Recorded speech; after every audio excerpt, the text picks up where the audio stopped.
Hey everybody, I have a video here for you today, and it's 3:48 in the morning, and I feel like babbling.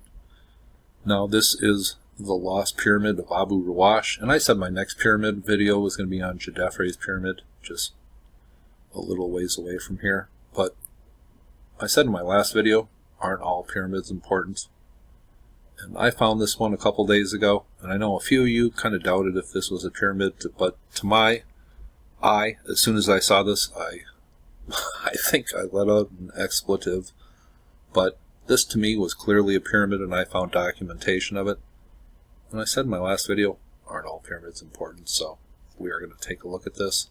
And I said it appeared to me that there was a shaft cut in the middle, perfectly aligned to the north in this. That's what it just looked like to me. So we're going to go see if I was correct. Now this comes from Robert Temple's Egyptian Dawn website. And of course I'll leave some links below. But this comes from a book that I've referred to a few times, written about 150 years ago by Howard Weiss, and it seems he did some pretty accurate documentation. And I think he's kind of gotten a bad rap for a few things along the way. And I'll probably talk about that in my Great Pyramid video a little bit. But let's just read here. It says, in 1840, Howard Weiss published this drawing of the so-called Pyramid of Abu Rawash seen from the southwest.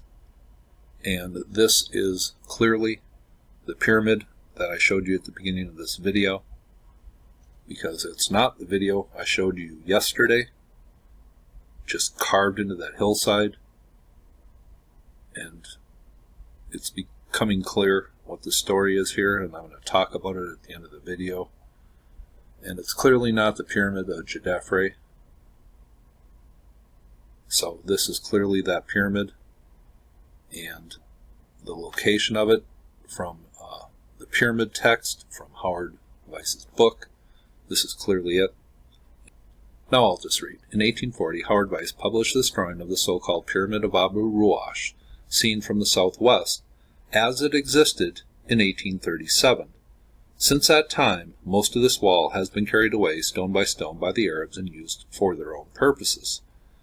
And that's kind of common with most of these pyramids that are right up against the Nile Valley, where cities have now encroached.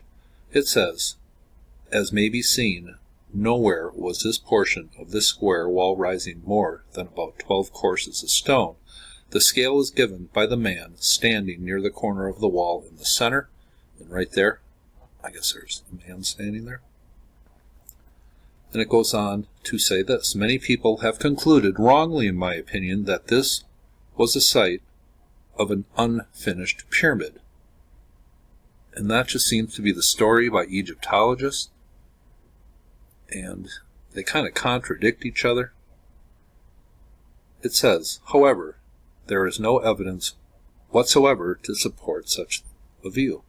It says, the fact that a sloping wall of approximately this height surrounded this vast excavated shaft, which I'm going to show you in just a second, does not constitute evidence of a pyramid, even an unfinished one. I believe this site to have been a meridional astronomical observatory shaft used for checking the accuracy of the calendar, and that the similar shaft, known to date at least to the 3rd dynasty king named Neferka at Zayat el-Aryan, many miles to the south of here, was also used for that purpose. And of course that pyramid, which they are comparing this covered up pyramid to, is the pyramid at Zayat el-Aryan, the pyramid that was covered up also by trash in that military zone. And here we go. Here is documentation of that shaft, and this perfectly matches the pyramid that was covered up in that video from that military place that was covered in trash. This is exactly what it looks like, the descending massive shaft that I hinted at on Google Earth. Well, here is a diagram of it done in the 1840s. Here's a little diagram of what this pyramid looked like with the shaft in the middle. This is exactly like the pyramid that was covered up down at Zayat el-Aryan. Perfectly matches the one, for some reason, is covered up here at Abu Rawash. Now, does that stink a little? And were these even pyramids? Were these unfinished pyramids? That seems highly unlikely to me. And that pyramid down at Zayat el-Aryan, Egyptologists have credited that to many different pharaohs, mostly from the 4th dynasty, some from the 5th dynasty. There's all sorts of inscriptions. But here's an inscription of a 3rd dynasty pharaoh at that pyramid at Zayat el-Aryan, so all those 4th and 5th dynasty guesses are wrong. And a gentleman by the name of John Perrin did a diagram of the shaft at Abu Rawash, and here it is right here. And I guess he compared it to the shaft at Zayat el-Aryan. And let me show you this. This up here on the top is a side view of the shaft. And if we go up here, this is the side view of the shaft at Abu Rawash. Whoever built these pyramids were the same people, the same culture, the same time, and probably for the same purpose. And I'm beginning to think these were observatories of some sort. Now, this is kind of a 3D view of the whole Abu Rawash area. Here is Djedefre's pyramid, upcoming video on that. Massive long causeway. I think they say this is about 2.5 miles. Here is that covered up pyramid that, according to these diagrams, is exactly like the covered up pyramid down at Zayat el-Aryan. And over here is the pyramid on the edge of the city that I showed you in yesterday's video. But what I want to talk about are these necropolises, and there's one up here and one down here. Let's just go in for a little closer view, and I don't think it's important which one these pictures are associated to. The most important thing is that there is a sacred ancient necropolis here, and it's here for a reason. And this is what I showed you yesterday, but let's just go over and read a little and take a look at a few pics. And this is clearly going to tell a story here. This comes from archaeology.org, and you will find a link in the description.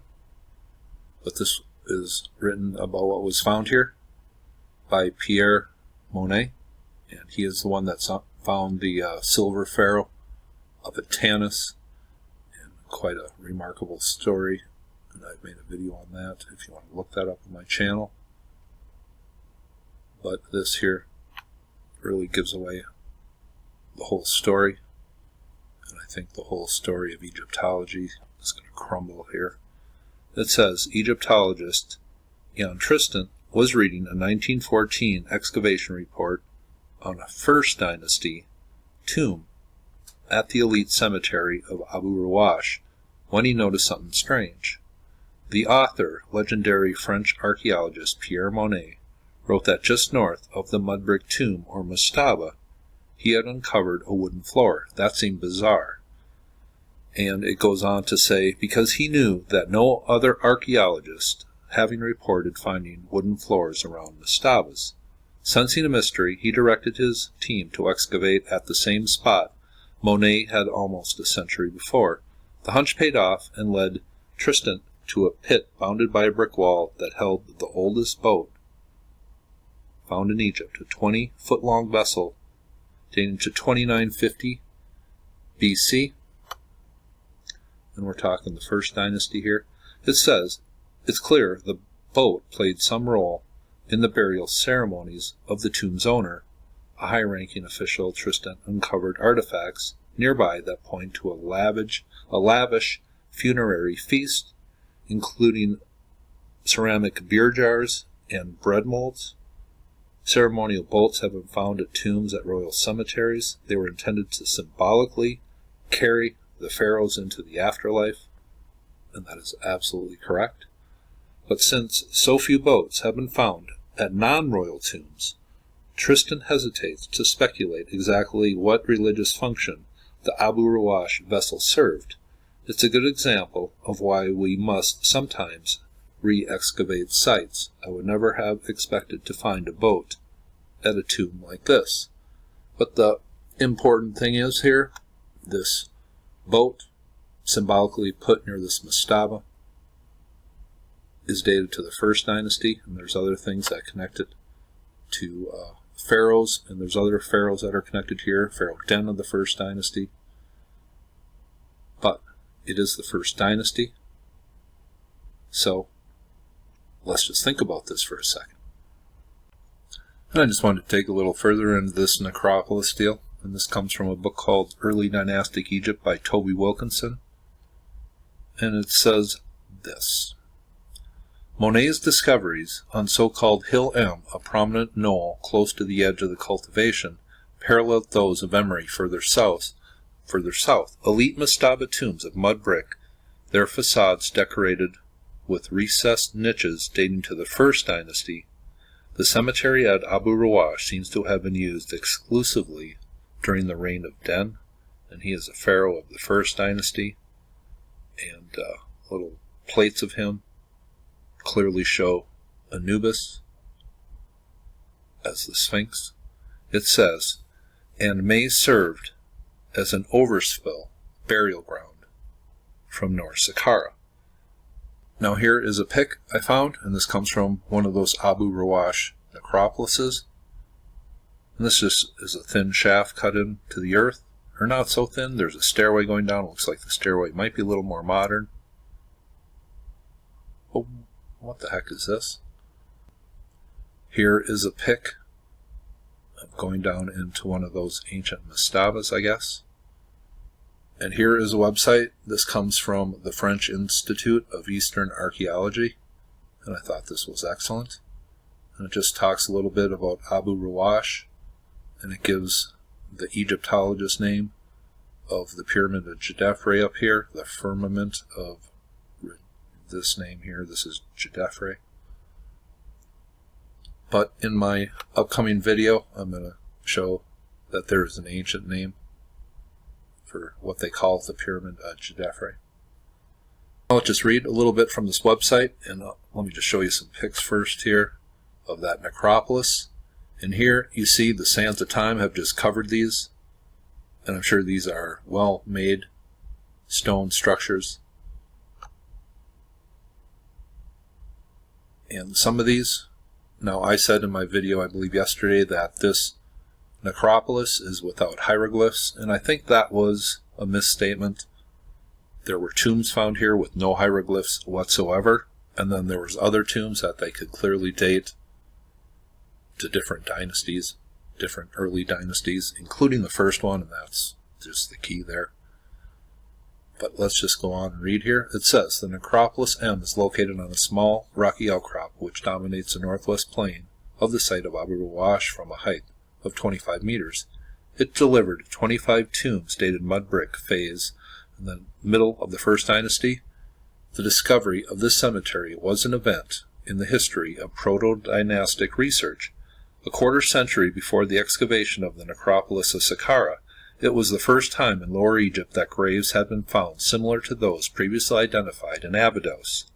And I said, pharaohs are buried in subterranean structures in Abydos, and I have showed a few of those on some videos, but it seems to be this is exactly what was going on up here. It says, too often and unjustly forgotten, this elite necropolis is an important milestone in the development of pharaonic civilization. The on-site review provides valuable information for the study of the funerary architecture of the First Dynasty.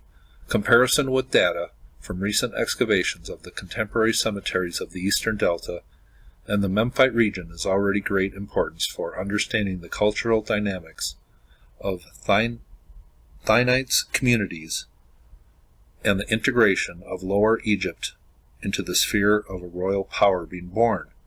Finally, it is necessary to associate the study of the ancient material with the resumption of the excavation of these tombs, and I will leave the link for this, and this is just a I thought a well done, excellent website. And this is what my next video is going to be on.